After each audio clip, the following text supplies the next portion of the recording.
beginning of the second week of April, and this is the time of year when it's really easy to just get overwhelmed because there's so many things to get going in your garden, so many tasks to do. And today I was feeling a little bit like that. We've been away, we came back, Easter happened, family here, and suddenly I'm finding myself in that, oh my God, I'm never going to get all of this stuff done in the time that I have allotted to do it. So that's when the former teacher in me kicks in and I start getting super organized. And this is what I do.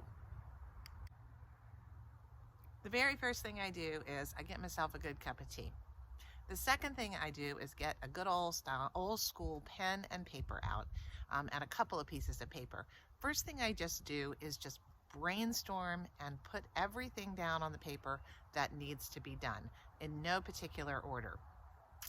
Some people can skip this step because they can just be orderly right off the bat.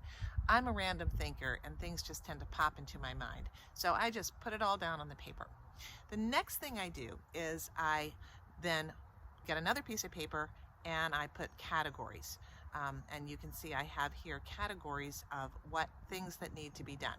For example, tasks that involve transplanting plants that already exist to the outside, seed starting indoors, direct sowing outdoors, potting up.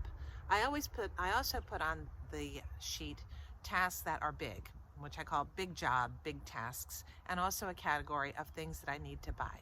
This way I can be a lot more organized when it comes to managing my time and figuring out errands that I have to do in town and the time that I have to do it.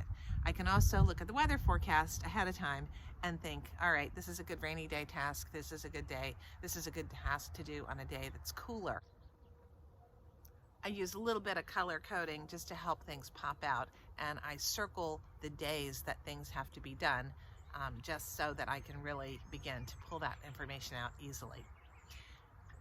As a final step, if I really want to be organized and I have time, I will actually then put reminders on my phone so that I can easily refer to what needs to be done anywhere I am. But that's just an unnecessary step if you're good at remembering the list that you had and where it is.